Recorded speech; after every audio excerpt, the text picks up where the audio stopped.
Sallallahu ala Muhammad sallallahu alaihi wasallam sallallahu ala Muhammad sallallahu alaihi wasallam. Assalamualaikum warahmatullahi wabarakatuh. Alhamdulillahilladzi nahmaduhu wa nasta'inuhu wa nastaghfiruh wa na'udzu billahi min syururi anfusina wa min sayyiati a'malina. Man yahdihillahu fala mudilla lahu wa man yudlil fala hadiyalah. Asyhadu an la ilaha illallah wahdahu la syarika lah wa asyhadu anna Muhammadan abduhu wa rasuluhu la nabiyya wa la rasula ba'da. Allahumma salli wa sallim wa barik ala sayyidina Muhammad wa ala alihi wa sahbihi wa man tabi'a hudah. Amma ba'd. Allahumma faqihna fid din wa'allimna ta'wil. Ma'asyiral muslimin wa zumratal mu'minin, hafizakumullah. Alhamdulillah, kita oleh Allah Subhanahu wa ta'ala diberikan nikmat yang sungguh luar biasa. Salah satu kenikmatan yang sering dilupakan adalah kelengkapan anggota tubuh kita. Dan tentunya kita bersyukur dengan kelengkapan anggota tubuh ini kita dapat melaksanakan ibadah dengan sempurna. Dengan kaki, tangan, pendengaran serta penglihatan yang normal, serta ucapan atau bicara yang lancar. Ini menjadikan wasilah atau cara kita untuk lebih banyak berzikir, lebih banyak mengaji dan beribadah kepada Allah Subhanahu wa ta'ala. Namun sejatinya tentu kita ingat saudara kita yang lain yang sejak lahir atau ketika dia mendapati musibah, ujian dari Allah berupa kurang kesempurnaan dalam hal anggota tubuh. Antara lain, misalnya dengan tangan yang tidak sempurna, dengan kaki yang tidak sempurna, dengan penglihatan, pendengaran, pengucapan yang tidak sempurna, keterbatasan semua itu, hakikatnya Allah ingin menguji orang tersebut apakah masih mau beribadah kepada Allah Subhanahu wa ta'ala atau tidak.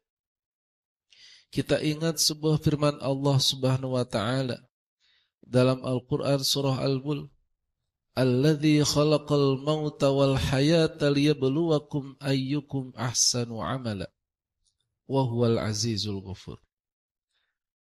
Allah Subhanahu wa ta'ala itu yang telah menciptakan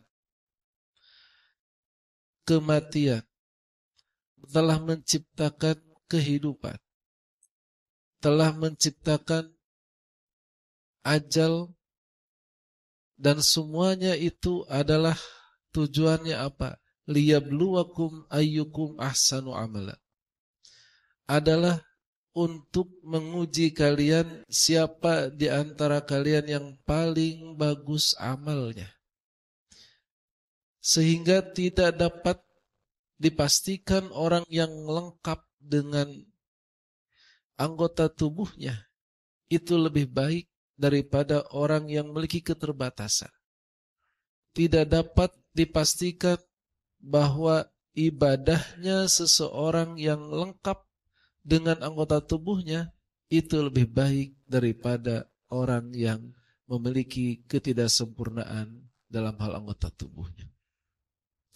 Oleh karena itu, dalam kajian yang singkat ini, kajian singkat ba'da Jumat, kita akan membahas sedikit tentang fikih disabilitas atau kaitannya dengan hal ihwal saudara kita yang memiliki kekurangan. mereka adalah sama dengan kita sebagai makhluk Allah, sama dengan kita diberikan beban. Selama mereka itu bernafas, berakal, dan mereka adalah muslim, maka selama itulah mereka mendapat taklif atau beban hukum untuk beribadah kepada Allah Subhanahu wa taala. Sehingga kita ingat dalam sebuah kisah Rasulullah sallallahu alaihi wasallam dihadapkan pada seorang yang bernama Abdullah ibnu Umi Maktub, seorang tunanetra yang datang kepada baginda Nabi di saat baginda Nabi bersama para tokoh kafir Quraisy. Baginda Nabi ingin sekali para tokoh tersebut masuk Islam. Dan bagaimana kejadiannya sehingga turunnya surat Abasa, Allah Subhanahu wa taala memberikan materi penting kepada Nabi kita Muhammad sallallahu alaihi wasallam, dan hakikatnya adalah tuntunan bagi kita. Karena begitu datang Abdullah ibnu Umi Maktub dengan keterbatasan matanya yang tunanetra itu, Rasulullah lebih mementingkan untuk terus memberikan materi dakwah kepada para tokoh kafir Quraisy. Rasulullah ingin di antara tokoh-tokoh tersebut masuk agama Islam. Satu atau dua orang saja itu akan berdampak kepada yang lainnya. Namun Allah Subhanahu wa taala ingin bahwa baginda Nabi tolong memperhatikan Sayyidina Abdullah ibnu Umi Maktub. Maka turunnya surat Abasa. Abasa wa tawalla an ja'ahul a'ma wa ma yudrika la'allahu yazakka aw yadhakkaru fatanfa'uhu dzikra, dan seterusnya. Itu adalah respon bahwa Allah Subhanahu wa taala tidak melihat seseorang dari masalah fisik, apakah dia itu sempurna fisiknya ataupun kurang. Yang dilihat adalah niatnya, yang dilihat adalah motivasinya. Kedatangan Abdullah ibnu Maktum yang buta itu niatnya adalah untuk mengaji, untuk mendapatkan ilmu. Dia tidak melihat bahwa baginda Nabi sedang berbicara dengan jamaahnya. Namun baginda Nabi lebih fokus kepada mereka, dan baginda Nabi ingin bahwa di antara mereka ada yang masuk Islam. Akhirnya baginda Nabi menunda untuk berbicara dengan Abdullah ibnu Maktum, dan turunlah ayat ini bahwa baginda Nabi harus memperhatikan dan lebih memperhatikan orang yang benar-benar ingin ngaji kepadanya. Ma'asyiral muslimin rahimakumullah. Dalam surah An-Nur ayat 61, ini sangat panjang ayatnya, ya, dan termasuk ayat yang paling panjang selain di surah Al-Baqarah ayat 282. Ini termasuk ayat yang panjang, bahwa di dalam surah An-Nur surat ke-24 ayat 61, Allah Subhanahu wa taala menyampaikan materi yang sangat penting bagi kita untuk mengubur dalam-dalam kesombongan, untuk mengubur dalam-dalam keangkuhan. Yang itu terkadang keangkuhan dan kesombongan masuk ke dalam hati kita saat melihat orang yang cacat. Saat melihat orang yang memiliki kekurangan dalam hal fisik. A'udzu billahi minasyaitonir rajim. Laisa 'alal a'ma haraju wala 'alal a'raji haraju wala 'alal maridi haraju wala 'ala anfusikum an ta'kulu min buyutikum al-ayah. Ayat ini wallahu alam bihaqiqatil murad. Di antara asbabun nuzulnya sebagaimana yang disampaikan oleh para ahli tafsir. Salah satunya adalah Imam Al-Maraghi dalam tafsirnya, juga Imam Ali As-Sabuni dalam tafsirnya, Imam Ibnu Katsir dalam tafsirnya dan lain-lain. Ini adalah kaitannya dengan orang yang buta, orang yang pincang, orang yang sakit dalam hal jamuan makanan. Terkadang ada orang yang risih ketika ada orang buta ikut bersama mereka makan, karena dapat mengurangi selera makannya. Begitu pula orang pincang ikut bersama mereka makan.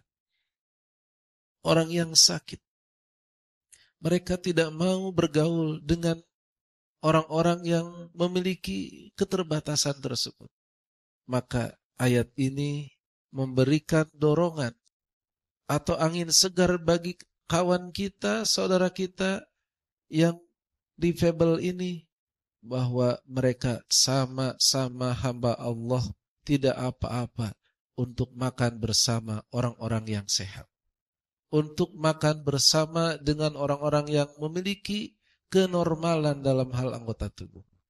Karena hakikatnya kemuliaan di sisi Allah adalah dinilai dari ketakwaannya. Inna akramakum indallahi atqakum. Hadirin hadirat rahimakumullah. Sebagai penutup, tentu kita ingat bagaimana tujuan hidup kita di dunia ini, yang mana itu adalah semua ujian dari Allah. Kita diuji dengan kesehatan kita. Mereka yang memiliki kekurangan diuji dengan kekurangannya. Artinya adalah manakah di antara kita atau mereka yang itu adalah paling mulia di sisi Allah adalah mereka yang paling baik amalnya. Dalam Al-Quran disebutkan alladzina yadhkurunallaha qiyaman wa qu'udan wa 'ala junubihim wa yatafakkaruna fi khalqis samawati wal ardh. Jadi ulul albab itu orang-orang yang memiliki kecerdasan hati, orang-orang yang memiliki akal yang sempurna, itu yang senantiasa berzikir.